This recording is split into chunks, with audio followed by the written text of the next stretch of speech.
Hay historias que no empiezan con un nacimiento, sino con una pérdida, con un silencio, con ese vacío que se siente más fuerte que cualquier ruido. Hoy, en este episodio, nos adentraremos en una vida marcada por pérdidas, ataques de pánico, hospitales, culpas que no le pertenecían y decisiones que ningún joven debería tomar. Nicolás Villalobos tuvo que aprender demasiado pronto que el duelo no llega una sola vez, regresa, insiste y se instala. Este no es un episodio sobre la muerte, es un episodio sobre cómo seguir viviendo cuando la vida se rompe, sobre cómo se siente realmente el duelo, sobre lo que pesa el silencio. Mi nombre es Rafael Ochoa y bienvenidos a un nuevo episodio de ANEC Podcast. Bien, Nico, ¿cómo estamos? Bien. Siempre es una corredera conmigo, ahí me disculpas. Tranquilo. ¿Cómo te ha ido? Bien. ¿Qué edad tienes? Tengo 24 años. De la ciudad de Bogotá. Sí. Bogotá. ¿Cómo recuerdas tu infancia, Nico? Uy, pues depende. O sea, como que viví una parte en Villavicencio y otra aquí en Bogotá. Y pues siempre fui como muy curioso de diferentes cosas. O sea, como que siempre tuve como mucha curiosidad. Entonces, ¿Sobre como qué? pues, en general como que me gustaba desarmar cosas o ver cosas, ver documentales, ver películas. O sea, como que un poquito hacia todo. Ok, ¿y a qué te dedicas actualmente? Soy comunicador audiovisual. Me enfoco más que todo como en la parte de fotografía, tanto para video, cortometrajes y eso, como también fotografía fija. ¿Ya hace cuánto tiempo estás en eso? Pues yo empecé a estudiar en 2018, me gradué el año pasado, pero pues desde el intermedio, o sea, desde que empecé a estudiar hasta ahorita, pues he estado como trabajando. Como que desde activo, como desde el 2023, que empecé a hacer como cortometrajes, videoclips, como de todo un poquito. Sí. Los recuerdos más significativos que tengas de tu infancia. Que tú digas, esto siempre que hablo de mi infancia recuerdo esto, lo primero que se viene a mi cabeza. Uy, pues nada, o sea, como casi que se me viene a la cabeza de una, es cuando viajé a Canadá. O sea, como cuando tenía 10 años, tuve la oportunidad de ir a un intercambio y pues conocer como otro país. Y eso no he vuelto a salir del país, pero como que ¿Cuánto duró el intercambio? ¿Cuánto tiempo estuviste allá? solo un mes, pero pues igualmente fue muy chévere. O sea, como que las primeras 2 semanas yo estaba como triste porque extrañaba la casa, pero ya después no me quería devolver. Sí, el apego de la costumbre. Sí. ¿Te gustaría vivir fuera del país? Uy, es una pregunta difícil, porque últimamente sí me está haciendo como ojitos, o sea, sí me gustaría hacer como una maestría, y he estado pensando como en otro país, me está haciendo ojitos España, pero pues de aquí a que lo logre es como que todavía hay como cosas por hacer. Yo como que sí lo estoy viendo como por un tiempo. No sé si quedarme allá, pero sí por un tiempo estar, sí me gustaría salir del país un rato. Nicolás Villalobos, quien ha estado, se comunicó con nosotros, quiere contarnos tu historia, sobre qué nos quieres hablar. Pues nada, o sea, como que los últimos años he vivido como cosas muy fuertes. Perdí a mis dos papás, los dos fallecieron y pues nada, es como lo que hay detrás de eso, o sea, como salir adelante, eh, qué cosas como que uno aprende a la fuerza y cómo se siente como estar así como en medio de un duelo, mientras que uno está estudiando, mientras que uno tiene Siendo como tan más joven. obligaciones y siendo tan joven. ¿Cómo fue esa pérdida? ¿Cuál fueron al mismo tiempo que murieron tus papás? ¿Cómo fue todo? Pues bueno, fueron dos, o sea, como que fueron en dos partes totalmente diferentes. Mi mamá falleció en 2019. Fue una muerte bastante repentina. Yo iba al cumpleaños de un amigo y cuando estaba llegando ya mi papá me llamó que se había desmayado mi mamá y llegué y pues ya con ambulancia y todo ya había fallecido. Y a ¿Tu partir de... mamá sufrió alguna enfermedad? Ella tenía hipertensión Ok. y asma. ¿Y fue a raíz de la muerte por la hipertensión o No qué es? sabemos porque, o sea, ella falleció y pues no decidimos hacer como autopsia ni nada de eso, como para dejarla descansar. Entonces, como Ok. tal, no sabemos la causa, pero sí tal vez tuvo algo que ver como con hipertensión o con asma, o sea, con alguna de las dos o las dos al tiempo. ¿Cómo era tu relación con tu mamá? Pues de los dos, yo fui más cercano con mi mamá, entonces como que nada, o sea, ella estuvo como pendiente toda mi vida a mí, o sea, como el colegio, la universidad, o sea, como que ella estuvo detrás, también como que ella estaba detrás como de todo, o sea, como que ella fue mi punto de apoyo pues hasta los 18 que fue que falleció. Cuéntanos esas semanas antes y durante.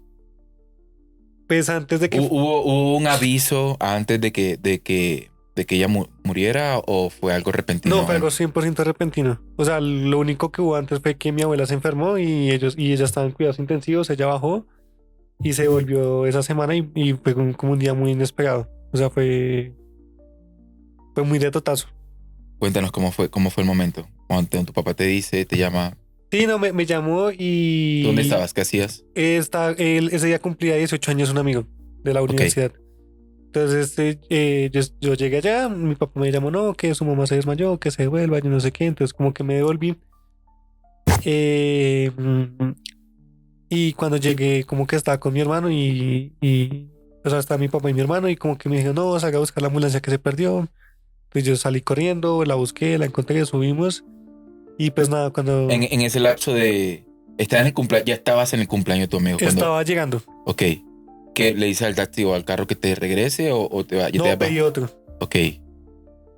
¿Y qué pensabas en ese momento? ¿Qué se te pasaba por la Uy, cabeza? o sea, el trayecto no fue muy largo. O sea, el trayecto normalmente son como 10 minutos, pero se me hizo eterno. Y también como que había trancón en una parte que no suele haber trancón. Entonces como que o sea, como que el tiempo se alargó un poco. O sea, ¿Qué te dice tu papá en la llamada? no, que su mamá se desmayó, que venga para acá, yo no sé qué no. Pero desmayó, no pensabas que hubiese sido algo... Obviamente estaba el drama, estás desmayada, me apuro, Ajá. pero... Pero no pensé que fue Mm. algo más. Ok. O sea, sí, o sea, como que sí me asusté y eso, pero como que uno nunca piensa que le va a tocar como algo así. Y tan como en la cotidianidad, por decirlo así. O sea, como que normalmente en las películas, de hecho, eso lo escuché hace poquito en otro podcast. Normalmente como que en las películas cuando pasa una tragedia, como que la parte dramática va diciendo como, avisando cómo va a pasar esto. Mientras que en la vida real cuando pasa una tragedia es muy cotidiano. Entonces nada, uno va a una fiesta y de la nada Claro. llega y la mamá ya no está. O uno se alista, o sea, como si nada y de la nada, pum, ya no hay nada. O sea, es como diferente. De chico fuiste muy apegado a tu mami, Sí, pero ya a esa edad de los 18 igual eras muy apegado a ella. sí, Sí. sí. Sí, pues siempre fue mi apoyo. ¿Cómo fue el momento de que llegas a tu casa, seguía desmayada Sí, o ya había muerto? y ya había muerto. Pero pues nada, como que llegué a mi casa, salí a buscar la ambulancia, subí a los médicos y dije, no, que ya había fallecido. O sea, como el que le toman los signos y O dije, sea, no no, reanimaron, no intentaron reanimar ni nada. no, pues ya no había nada que hacer. O sea, como que ya era muy, muy tarde. Pero mi papá y mi hermano sí intentaron reanimarla. Cuando tú estabas llegando. Sí, y cuando yo estaba llegando, ellos intentaron reanimarla, pero pues no sirvió. O sea, como que fue como muy fulminante lo que pasó. ¿Cómo es tu vida una mañana despertar con tu mamá? Uf. Al día siguiente, cuando hablamos de la cotidianidad, ¿qué pasa por tu cabeza? ¿Cómo te sentías en esos momentos? Pero es que fue muy raro esos días porque, o sea, fue muy raro en específico ese día porque yo estaba, cuando yo estaba en el funeral de mi mamá, 24 horas antes mi mamá estaba viva. Claro, O sea, todo fue muy seguido porque mi mamá Claro. falleció el viernes en la noche y el funeral fue al mediodía del siguiente día. ok. Entonces es como, uf. Pues lo primero que sí sentí fue como miedo, porque como es como, uy, perdí como mi punto de apoyo y yo no sé qué viene de en adelante, porque como que mi papá era como una parte un poco inestable de la relación ahí. Entonces yo no sabía como lo que se venía. Y sí me daba como mucho miedo, llega como, uy, ¿qué va a pasar de aquí en adelante? O sea, como con mucho miedo y como que uno no sabe, o sea, como que yo siento también que cuando uno está en el funeral, uno no entiende lo que está pasando. Eso quería decirte porque normalmente si va a la cotidianidad hasta que llega un punto donde uno, espérate, Sí, esto es verdad, esto no es un sueño, esto es... sí. Ese punto no me acuerdo bien, o sea, realmente no me acuerdo bien, pero sí es como con cosas pequeñas, o sea, como no sé, ir a un centro comercial y que ya no esté ella, o una de las cosas que pasa, o sea, que me pasó el resto, ya como, no voy a llamar a mi mamá y después ya como, ay, ya no está. Como cositas así, es como Claro. muy del día a día, que uno las da como por sentado, pero que después como que le hacen falta el doble, el triple. A los días, tu familia, ¿cómo reaccionó tu hermano? ¿Mayor o menor? Y mi hermano es mayor, ¿Cómo veías que lo vivían ellos? pues no sé, o sea, es que yo siento que cada persona reacciona de formas diferentes. digamos, mi hermano es un poquito más expresivo que yo. Y yo sí me tiendo como a guardar las cosas. Y después me estalla. Claro. Entonces yo me veía como un poquito más tranquilo. Él sí se veía como más mostrando como las emociones. Y mi papá un Porque poco evadiéndolo. yo sería más de tu lado. O sea, que no me muestra mucho, pero como que de pronto en mi parte personal, como intentar ser fuerte, Ujú. mientras uno los ve a ellos que están más expresivos, intentando como que ser fuerte, pero por dentro está Sí. igual, muy afectado. Sí, pero me di cuenta como en estos años que eso termina siendo como un arma de doble filo, porque Claro. en algún momento le estalla a uno. O sea, como que en algún momento no sacar esas emociones, como que las emociones lo obligan a uno y ya se sale todo mucho de control. Me contabas que empezaste a tener ataques de ansiedad. Sí, no, pues nada, o sea, O sea, ¿sufrías de eso antes o fue a raíz de la muerte de tu mami? yo creo que un poquito, y yo creo que por genética sí, sí, ya como un poquito predispuesta, pero como tal, nada que me dificultara el día a día, o sea, como que nada que me dificultara la vida cotidiana, llega a 100% funcional. Ya después de esto sí empezó a cambiar un poquito la cosa porque pues, todo empezó como con un estrés postraumático, o sea, como que los primeros meses me costaba mucho dormir y tenía muchas veces pesadillas con mi mamá. No me acuerdo bien qué soñaba, pero me acuerdo que soñaba con ella, pero no de los sueños que uno dice como, wow, me soñé con esta persona que falleció y me desperté feliz, no, era como Golpes. pesadillas feas que yo quedaba como así.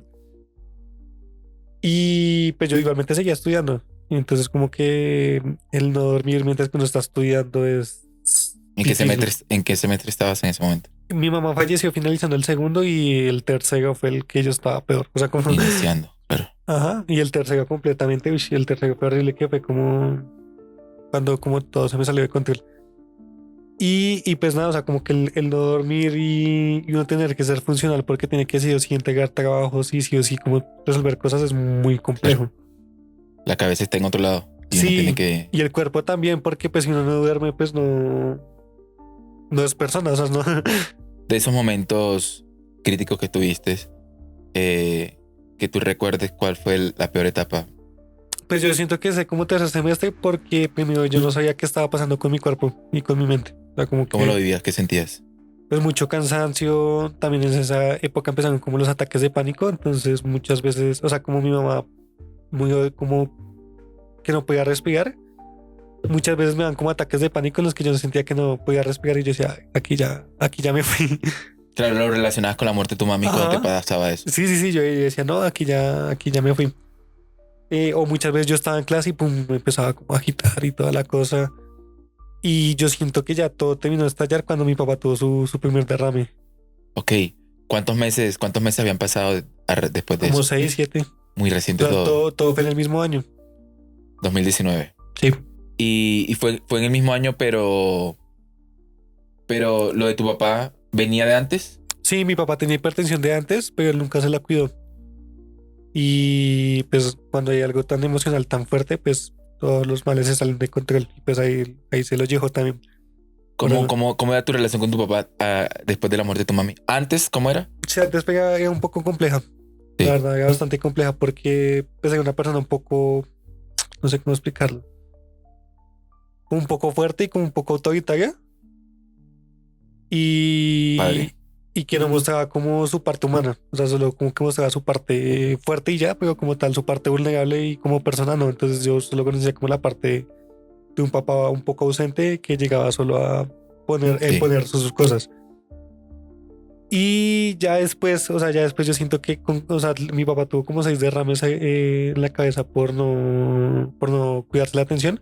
Siento que como que cada derrame lo fue volviendo más humano. Ok. Y ya como más humano y como se mostraba más ya como una Vulnerable. persona. Más vulnerable. Ajá. Y yo siento que ya cuando me caía bien, cuando ya nos llevamos súper bien, fue que falleció. Y cuando ya lo sentía como papá. O sea, antes solo lo sentía como la persona. Pero no crees que, o sea, bueno, tú de pronto lo relacionas con que estaba vulnerable por lo que le pasaban los derrames. Sí. ¿No crees que fue a raíz de la muerte de tu mamá? Yo siento que todo. Yo siento Sí. que todo influyó. O sea, como que todo fue tan fuerte que era o convertirse en humano o seguir así. Y siento que como que las situaciones lo sobrepasaban, pero se volvió humano y ya después como que ver esa nueva faceta fue como algo Sí, valioso. claro. Yo estoy, yo estoy aquí muy sentimental hoy. ¿Por qué pasa esto? Porque mi papá sufrió derrame hace 3 semanas Ajá, y estuvo en UCI hace una semana y media. ajá, No mentiras, hace media semana. ajá, Entonces, con mi papá no he tenido una buena relación ajá, y él está, a lo que es hoy, 18 de noviembre del 2025, él está en... Esto le dieron de alta hace 2 días. ajá. Entonces, no recuerda bien el presente, Mm, está mal, pero es el segundo que le da. mm, Y no fue como que el man cambió y se volvió buena onda. ajá, Siguió siendo el mismo HP, pero eh, yo me he sentido mal porque no siento, ¿cómo lo digo? Que no suene feo. Que no lo siento como algo como mi padre, ajá, ¿sí? Es como quisiera, mis hermanas están todas y me llaman que porque no viajo, porque está ajá. en Santa Marta y yo no siento la necesidad. Ok. No la siento y sé que está mal el viejo, pero no ha sido buena persona. Yo creo que yo me desapegué de él siendo tan chico, 8 años, que ya ahora con 25 años después no siento ese apego a él. Claro. Entonces sé que está mal y me siento más mal por no sentirme mal, Ajá, ¿sí? Pero no sé cómo hacerle entender a mi familia de que mis hermanas mayores vivieron otra etapa con él, ajá. más años a lo que yo viví con él. Entonces, solo de tu papá, bueno, en cualquier cosa, yo veo cosas de padres y me toca el alma. Desde siempre, es como que esa relación estuvo y está ese hueco ahí. Ajá. Entonces, obviamente en tu caso fue distinto, se llevó se ablandó todo, ¿sí? Y ya transcurriendo eso, fue como que ya esperaban que se muriera, también fue algo repentino. No, pues, o sea, voy por partes. Digamos, como que se fue ablandando, también fue como, pues, o sea, no fue tan automático. O sea, no fue que salió del derrame y se volvió ya como una persona más chévere, Es sino que fue como un dame en proceso. cuenta que fueron 6. O sea, Sí, y fueron como 5 años. O sea, fue un proceso complejo y que la verdad todos lo sufrimos. Y como haciendo paréntesis, antes de responder lo de mi papá, si ya era como algo que se venía sintiendo. También me pasó mucho de mi papá no le gustaba tomarse las pastas. O sea, como que por algún sistema de creencias o algo así, no creía en la medicina tradicional.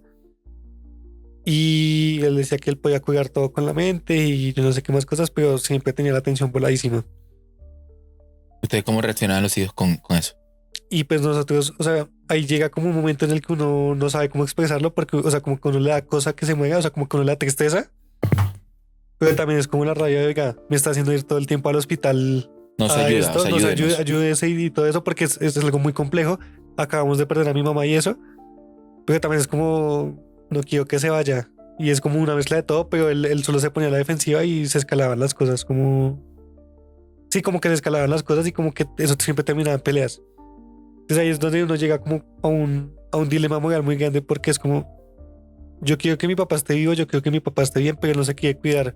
Pero él es un adulto que puede tomar sus propias decisiones y yo tampoco estoy para estar todo el tiempo detrás de él como si fuera un policía, tomarse las pastas o no. Entonces Claro. ahí es donde uno llega como y piensa como, si yo suelto esto, ¿será que soy culpable de lo que le pasa a él o él es responsable de lo que está pasando como con su cuerpo y eso? Porque también me pasó muchas veces que yo por estar muy encima de él me descuidé a mí y Y empeoró tu sí, situación. mi salud se fue muy, o sea, como que se deterioró mucho. Entonces, pues nada, o sea, como que al ir viendo eso yo como que aprendí a soltar un poco y es como, bueno, o sea, yo quiero que mi papá esté, pero él no se cuida y yo tampoco lo puedo obligar a que él se cuide porque tampoco es ético obligarlo a algo que él no quiere. ¿Pero tú Pero sentías que era por creencias o de pronto él ya no quería? no, es por Sí, creencias. Sí, él siempre, o sea, él siempre fue así. O sea, como que desde antes fue así, y nomás que él, como que en los últimos años fue peor. Y también él decía que él no quería ser como una carga para nadie y que tomarse los medicamentos era ser, como ser una carga para las demás personas. También porque a él le dan como muy fuertes los efectos secundarios, pero eso suele pasar como al inicio de los tratamientos. Pero él siempre lo pues, dejaba ahí. Tal, siempre le claro, no, comía está como, muy duro, lo paro mejor. ajá, y después otra vez lo volvió a empezar y otra vez está muy duro y otra vez, o sea, como que en vez de haberlo seguido, ya cuando el cuerpo se acostumbra un poco, siempre lo pagaba Claro. cuando en el peor momento. Entonces, pues nada, o sea, uno se va preparando. O sea, o sea, como que no, la muerte de él no me cogió tan desprevenido como la de mi mamá porque pues fueron 5 años de avisos y yo sabía que cada derrame él iba como perdiendo un poco de vida y que en algún momento pues iba a pasar. La cosa era cuándo y cómo. En sus últimas semanas, ¿cómo fue ese entre tu hermano y él? ¿Cómo estaba hospitalizado? ¿Estaba en casa? ¿Ustedes tenían que cuidarlo de alguna manera? ¿Cómo fue ese proceso con tu papá? No, pues nada, volvemos a la cotidianidad. Un día que me desperté, como que mi hermano y mi papá estaban como hablando de ciertos temas, estaba un poquito acalorada la situación. Y en medio de todo, como que mi papá se empieza a sentir mareado y yo salgo. Yo tenía como cosas que hacer ese día, pero yo salgo y reviso como a mi papá y como que veo que mi papá está raro, como que no puede ver. Entonces, pues llamamos a los de Mermédica, que siempre como que nos salvaron la vida. Y pues nada, como que normalmente cuando pasaba como un derrame, como que se iba fea la cosa y se sentía interminable esos 20 30 minutos en que llegaba la ambulancia. Pero esta vez fue más, o sea, como que esta vez fue peor, porque mi papá estaba súper mareado y yo decía como, no, todo me está dando vueltas, cójame, yo no sé qué, entonces yo lo cogía y le decía como, mira, estamos quietos, tranquilo, no está pasando nada, ya vienen los doctores, llevémoslo así, o sea, como que, y yo le tenía la mano como para que no se sintiera tan mareado, pero apenas medio lo soltaba porque tenía que hacer algo, otra vez, auxilio, cójame la mano, yo no sé qué, y entonces de la nada empezó a sudar mucho. ¿Ya Y usted identifica, es otro derrame o lo identifican de otra manera? sí, yo creo que sí, o sea, es que era raro porque fueron diferentes cada uno, pero pues ya uno decía como algo raro está pasando y pues debe ser con la cabeza, o sea, como que algo está pasando y obviamente va a tener la atención voladísima, o sea, como que ya uno sabía que estaba pasando eso. Llegan los doctores y normalmente mi papá, si estudia los derrames y eso, podía bajar caminando a la ambulancia y sentarse y todo eso, o sea, podía decir que estábamos en el año 1957, pero caminaba y como que sus partes motoras estaban así. Esta vez no, o sea, esta vez sí tocó bajarlo con silla de ruedas y toda la cosa. Y llegó al hospital y ya, o sea, como que lo mandaron a la sala de reanimación. Es como una sala, como unos cuidados intensivos, pero dentro de urgencias, que uno está súper monitoreado. Y él llegó en la mañana y en la tarde ya se durmió. Entonces los doctores nos dijeron como, uy, algo raro está pasando porque pues él llegó hablando, o sea, probablemente mal, pero él llegó hablando, llegó medio despierto y ahorita está totalmente apagado y por más que uno lo intente despertar, No no reacciona. reacciona. Entonces eso puede ser que o ha empeorado más o algo está pasando. Entonces le fueron a hacer un nuevo TAC y no, estaba como muy grave la situación. O sea, como que desde el inicio dije, la situación está muy grave y él puede fallecer, hagámosle o no hagámosle cosas. O sea, como que es muy probable que fallezca o que quede muy mal. Pues ahí tenía, o sea, como que dentro de urgencias nos dieron a tomar como una lección difícil, que era como no hacer nada y dejar que fallece en las siguientes horas o pegar y ver qué pasaba. Pero pues que no nos garantizaban nada por los dos lados. Decidimos cómo pegarlo, estuvo 2 horas en cirugía, le fue bien y estuvo como sedado como 2 días más. Y después le quitaron la sedación y pues ya estábamos esperando a que se despertara a ver cómo iba a quedar, cómo estaba y eso. Y los primeros días después de que le quitaron la sedación, como que estaba respondiendo. O sea, como que pues no, nunca abrió los ojos ni nada de eso, pero sí respondía como órdenes. Entonces uno le cogía la mano y decía, apriéteme, y él apretaba. O uno abría los ojos y medio los abría y los volvía a cerrar. Entonces uno decía como, bueno, va mejorando, tal vez en algún momento se va a despertar y eso. Y de la nada, otra vez el silencio absoluto se volvió a apagar. Y es así, ¿no? O sea, como que ahí estuvieron como los doctores como una semana intentando hacer cosas como le hicieron punciones lumbares, como cosas así como para como ayudarlo. Y no respondió, entonces ya después de eso pasó a cuidados paliativos. Entonces en cuidados paliativos fue como, bueno, ya él no va a regresar, aquí ya es como ayudarlo a que él no tenga dolor y que se pueda ir de la forma más tranquila posible. Tú me contaste algo en la preentrevista sobre que tu papá iba saliendo, pero que se chocaba con todo. ¿Eso en qué momento Uy, no, fue? ese fue el primer derrame. O Ah, sea, ok, ese fue el primer primero. derrame, sí, Primer sí. aviso que hubo. Sí, eso fue cuando falleció mi mamá ese año, que ese fue el primer derrame que sí también nos cogió súper desprevenidos, no sabíamos absolutamente nada de la atención ni nada de eso. Y eso sí fue como un poco O sea, como que él tenía dolor de cabeza, lo revisaron, le dijeron que tenía hipertensión y ya después como que le mandaron esos medicamentos. Mi papá dijo, bueno, acompáñeme, sacamos plata y los compramos y yendo allá como que se chocaba con las cosas, que se llevaban niños por delante o como que salía por puertas que no había, no sé, como que había como hay algo raro. En el lapso de cuántos meses pasaron de la muerte de tu mami a la muerte de tu papá. 5 años, más o menos. Ok. Y tú en ese tiempo estabas luchando por tu salud mental. Sí. ¿Ya habías ido a tratamiento, psiquiatría o psicología? ¿Tomabas algún medicamento o cómo lo vivías? ¿Lo Pues tratabas? yo siento que en medio de todo, como estas situaciones tan difíciles, me llevaron como a aprender mucho autocuidado. Entonces yo empecé a ir a terapia. Al inicio yo era como muy reacio a estar ahí. Eh, y era mucho más reacio a los tratamientos psiquiátricos. O sea, como que al inicio yo decía como no, yo no voy a estar por ahí, yo no sé qué. Porque ya hubo un momento en el que todo se me salió tanto de control que ya yo no era persona. O sea, yo como que solo existía y sentía como ya el cuerpo pesado y que mi cabeza no se apagaba de ninguna forma.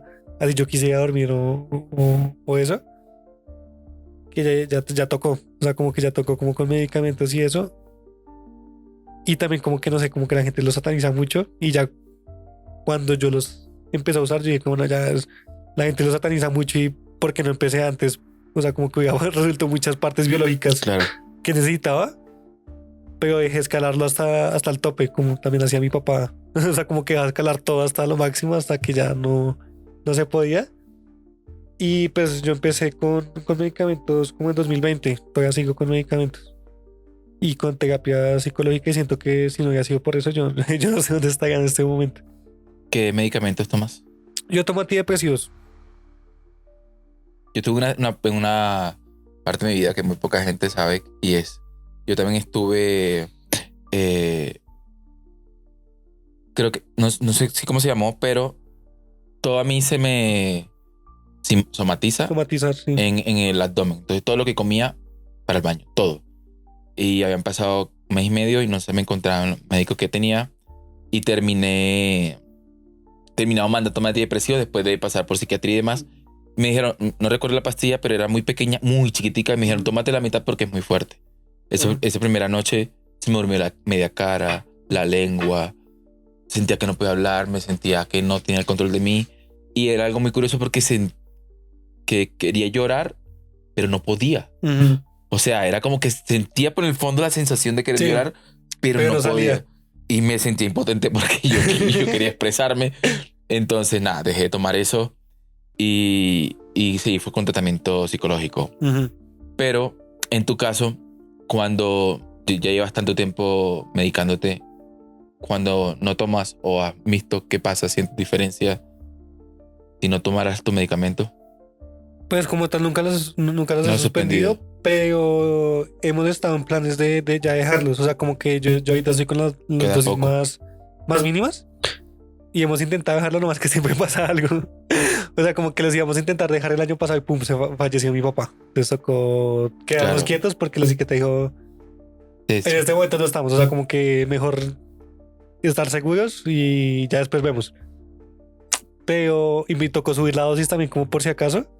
Porque ya llegamos este año, volvimos a bajar la dosis y eso, y yo sé que en algún momento los voy a dejar. Pero tú tienes exactamente qué, ansiedad. O sea, ¿cómo se describe lo que te Pues yo, pasa? yo empecé con un estrés postraumático, pero ya después de eso evolucionó a ansiedad generalizada. Ok, y ese es solamente lo que tienes algo más. Sí.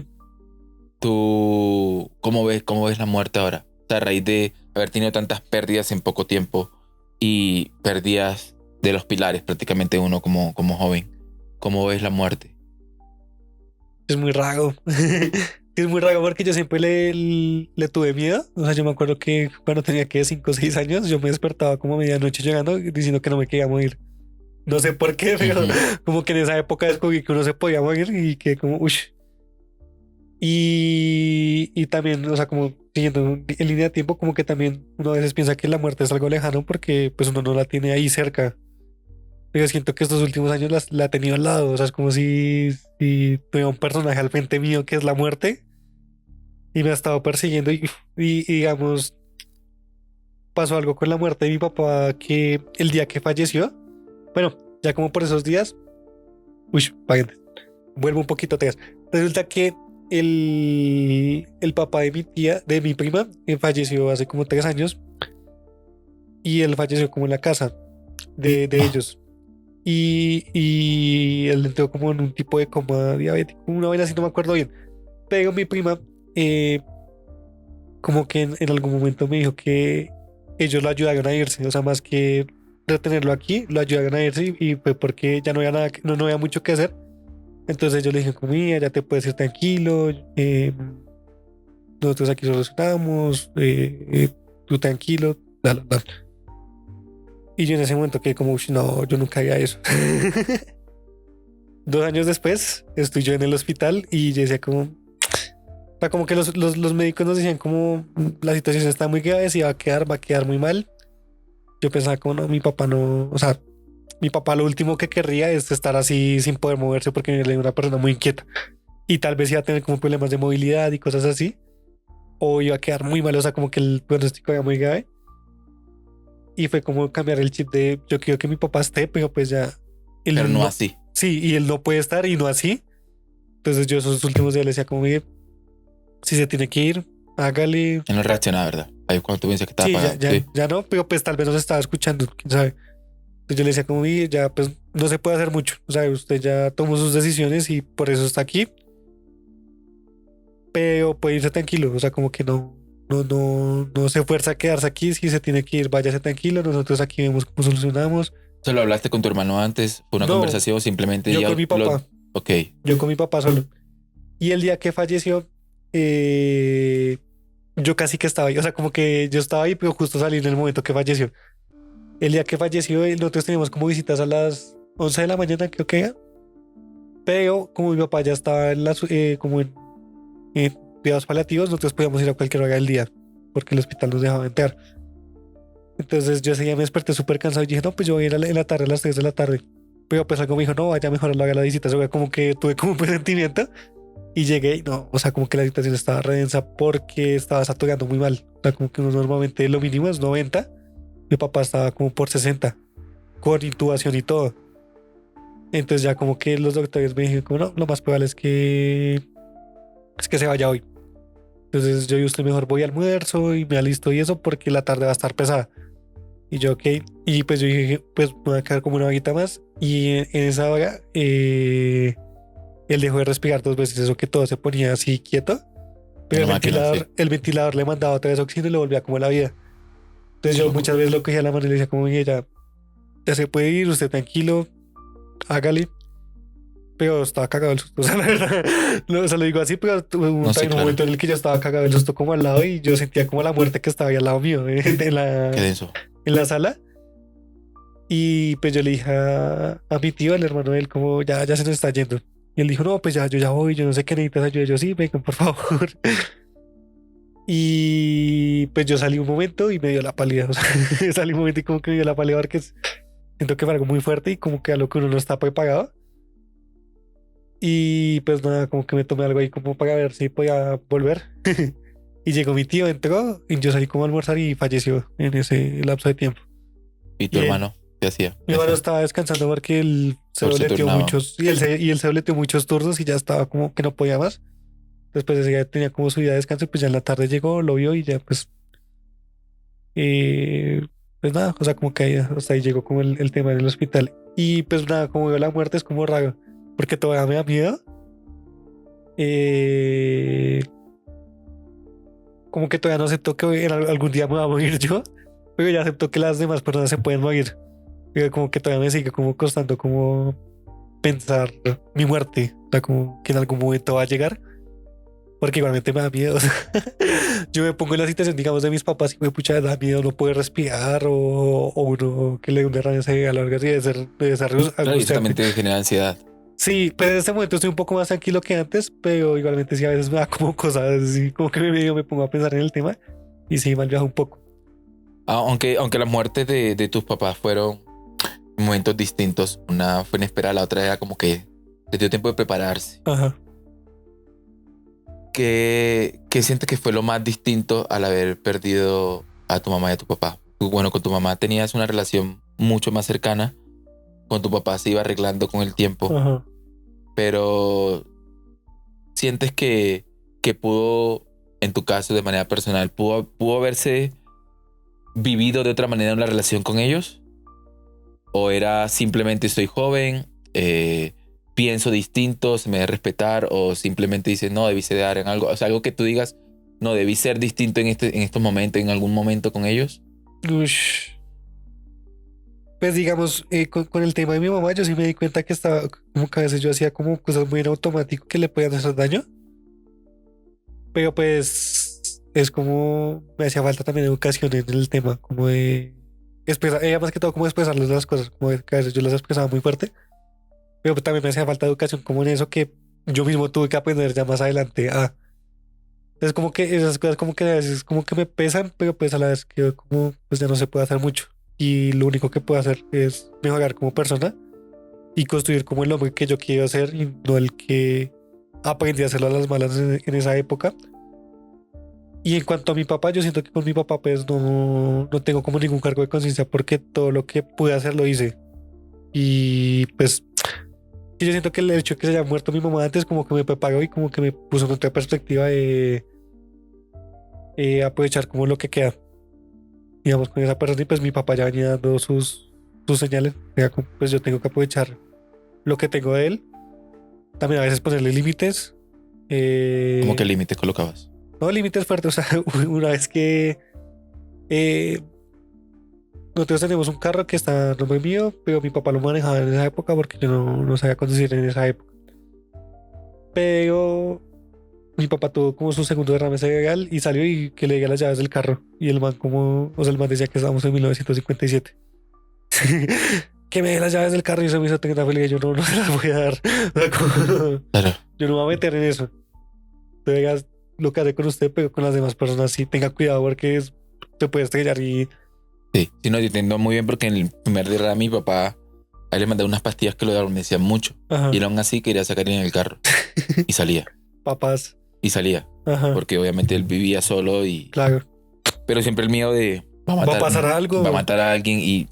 Sí, se termina perdiendo la vida por responsabilidad de él porque sí, se creen los padres. Sí, como invencibles al inicio. Exacto. Pero yo siento que es como más los de esa época, como de una época como un poco más antigua. Tienen su genio, tienen su Ajá. carácter, es complicado Sí. llevarlos. ¿Cómo fue ese proceso de seguir en tratamiento, de ser consciente de que sufres de algo? ¿Cómo te sientes actualmente en tu parte mental? Es como un tema un poco raro porque muchas veces la terapia que yo tuve fue más que todo de choque. O sea, como está pasando esto, tengo que ver cómo afronto esto. Pero no había tenido como ya la oportunidad de tocar a que le duele a Nico aparte de sus problemas. O sea, como... Y en este momento estoy como en un proceso raro de conocerme nuevamente y ver quién es Nicolás, aparte de ser la persona que soluciona problemas, que que estaba detrás de sus papás, que le pasan muchas tragedias. O sea, como que estoy empezando a conocer esa faceta y es como algo muy raro. Porque parecía como si los últimos 5 o 6 años hubiera estado yo solo resolviendo problemas y estando de choque de que no se mueva alguien, que se mueva alguien, que yo no sé qué, que tengo que solucionar aquí, qué pasó esto, qué pasó esto. Que no tuve como yo la oportunidad de sentarme un momento y decir como, aparte de eso, ¿quién soy yo? Aparte de eso, ¿qué me duele? Aparte de eso, ¿qué me gusta? Aparte de eso, ¿qué quiero? Y todo eso. Entonces en este momento estoy como en ese proceso y ha sido una cosa difícil y dolorosa como... Es que siempre conocerse. Sí. Sí, o sea, sentarse a... En mi caso, yo hago podcast y parece que quisiera, o inconscientemente lo hago, ahora que lo digo, que quisiera que enfocarme en los problemas de otros, escuchar a otros, porque no quiero escuchar los míos. Ajá. ¿Sí? Y últimamente, a raíz de lo que se pasó con mi papá, está pasando con mi papá, que desde el principio de año volvió a pasar ahorita, de tener una relación que quería mucho, como que no siento, marica, estoy bloqueado. O sea, Ajá. siento que tengo algo, pero no sé cómo expresarlo. Entonces yo soy de escribir, de componer, de escribir canciones y me cuesta escribir siquiera un poema porque estoy muy... Me estoy protegiendo, entre Ajá. comillas, pero sé que al final, a largo plazo, eso puede ser contraproducente para mí porque estoy evitando expresarlo. Y yo sé que debo expresarlo porque soy un man muy expresivo. Yo lloro viendo una propaganda de Coca-Cola. O sea, entonces esto es tener esa dualidad de debo tener un tiempo para mí y centrarme, pero me da miedo. Sinceramente me da miedo tener esa conversación conmigo y decir, bueno, ahora sí, pues dejo de esconderse y salir adelante. Entonces, por un lado entiendo esa parte de que no es dura, de que siente Nicolás, ¿sí? Ajá. Esas preguntas que uno debería hacerse. ¿Y qué expectativas tienes sobre el futuro? Sobre el amor. ¿Tienes pareja actual? No, no tengo nada. Pues expectativas sobre el futuro no sé, raro, porque es que estoy en un momento un poco extraño porque pues nada, hace un año falleció mi papá. ¿Qué Sí, fecha? 29 de julio. Ok. Entonces pues nada, o sea, como que igualmente todavía me estoy como reponiendo, toca solucionar un par de problemas que quedan como económicamente parte de eso. Entonces ahorita literalmente estoy como resolviendo. Pero sí estoy pensando ya como a futuro, como ya empezar a construir qué quiero, de verdad. Y pues nada, o sea, como para empezar, sí, algo que yo sí he querido como desde un buen tiempo es una maestría. Yo quiero ser profesor en algún momento. Entonces estoy como nada, jugando como al ajedrez, a ver cómo terminar de solucionar los problemas que me suelten de Colombia, porque sí me gustaría hacerla en otro país. Eh, y sobre el amor, uish, eso es un tema un poco extraño.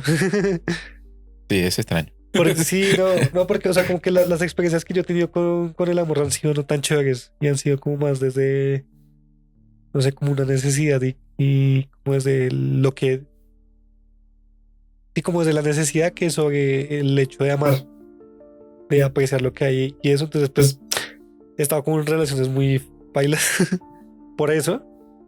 Entonces, nada, yo siento que, o sea, como viéndolo así como un poco en el proceso en el que voy, yo siento que tan pronto descubra quién es Nico y todo eso, tal vez ahí sí ya sepa que no estoy dispuesto a aceptar y eso. Igualmente ya sé qué cosas no estoy dispuesto a aceptar, pero tal vez aprenda un poquito más del tema un poquito más adelante cuando me termine de conocer y qué cosas no estoy dispuesto a tolerar, que siento que, uf, siento que he tolerado muchas cosas que como que no tenía o como que estuve dando mucho más de lo que recibía muchas veces. En las relaciones con tu familia, o sea, tienes tu hermano, pero familiares, otros familiares, ¿compartes con otros familiares? Son poquitos con los que yo comparto, pero sí, ¿O de digamos, parte de mamá o papá? de Ambos. ambos. Pues digamos, antes por parte de mamá estaba mi abuela, pero también falleció. Pero ahorita mi tía y mis primos, y más que todo mi tía, ha sido como un apoyo fuerte, o sea, como que me hacía falta. Y por parte de papá, mi prima y y uno de mis tíos, como que también han estado ahí todo el tiempo. Y pues era como familia con la que yo antes no contaba casi. O sea, como que fue, que se fue un poquito más profundizando a partir de las tragedias. ¿Y con tu hermano es de hablar o simplemente cada uno en su mundo? ¿Viven juntos? Sí, vivimos juntos. No, pues sí, sí, somos a hablar y eso. A veces chocamos en ciertas cosas, pues como todos hermanos. Viendo desde tu punto de vista ya tantos años, terapias y demás, porque hay personas, incluso aún jóvenes, sobre la salud mental la toman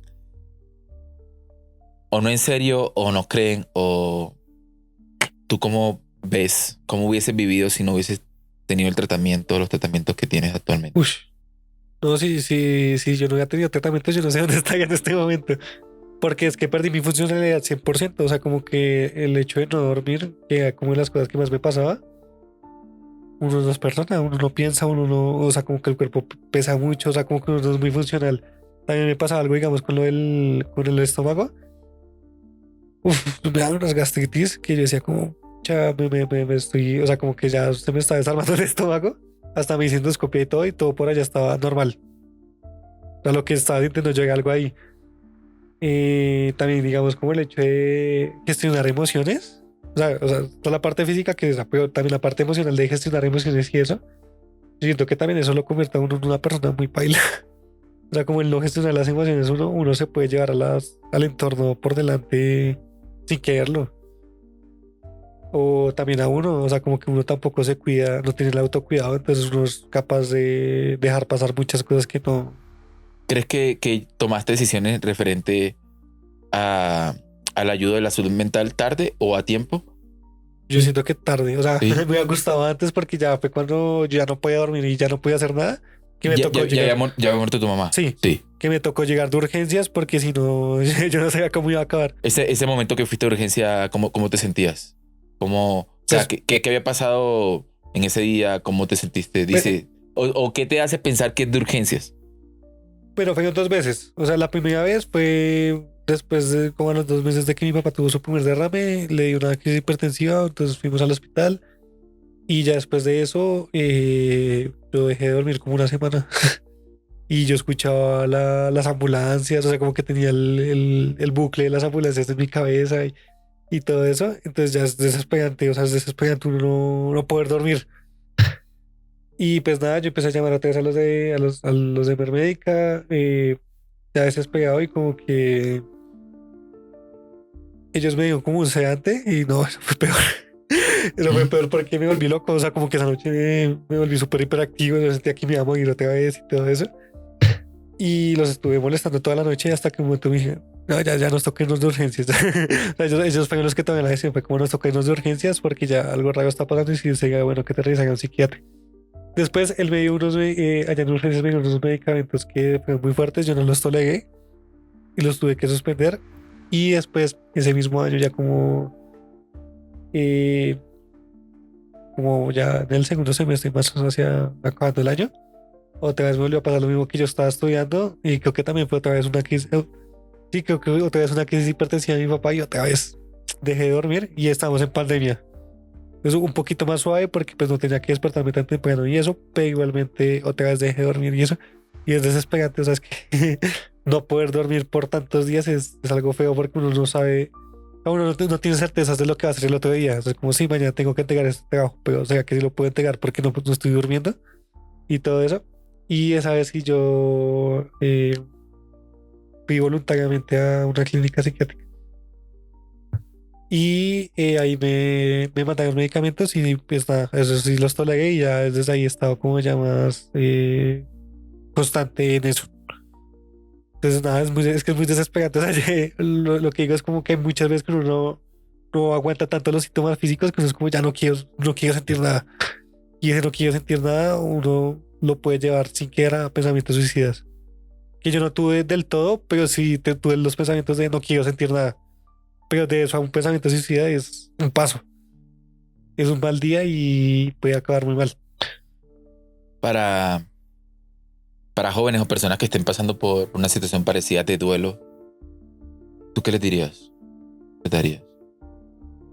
Pues yo siento que son muchos. O sea, primero es buscar ayuda de profesionales. O sea, yo siento que si no hubiera sido por los profesionales que saben del tema de, no sé, por psicología que me fueron llevando como el tema de adquirir nuevas herramientas para gestionar las emociones y la parte de medicamentos, me hubiera quedado estancado. Tengo uno también como uno ponerse como prioridad y ver cómo uno puede mejorar sus condiciones que tiene en el momento. El tan solo hecho de, no sé, mejorar la dieta, intentar dormir a horas, hacer ejercicio, hace mucho la diferencia aunque si uno está sin nada.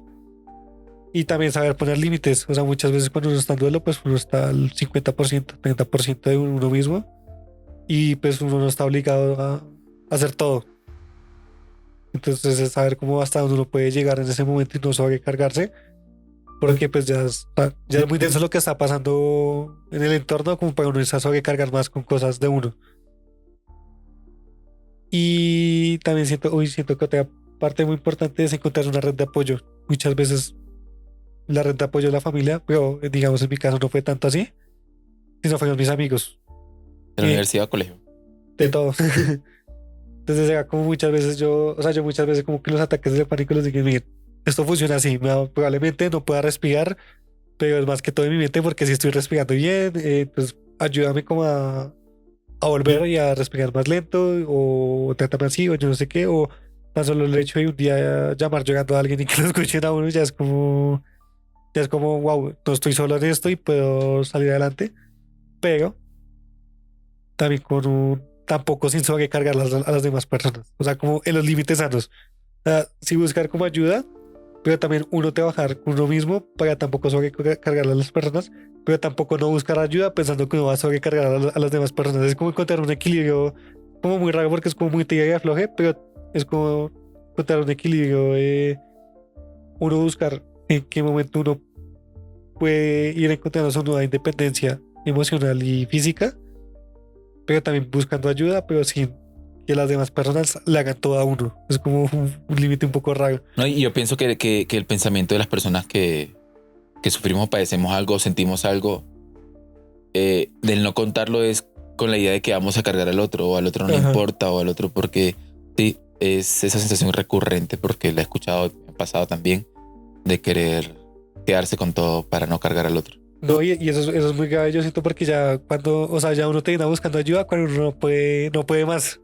Entonces yo siento que es como saber buscar ayuda, pero sin sobrecargar de más a las demás personas, pero sí buscar ayuda. Porque, porque es que si uno se queda no buscar ayuda y que yo puedo con todo eso solo que me da pena porque siento que los voy a cargar, también es como, para eso son las amistades, para eso son las familias, como, para eso es. Porque para los buenos momentos está todo el mundo, pero para los malos momentos están como los que están. Ajá, y ahí es como para eso es. O sea, yo siento que una relación, no sé, pareja de amigos es más que todo para los momentos difíciles que para los momentos buenos.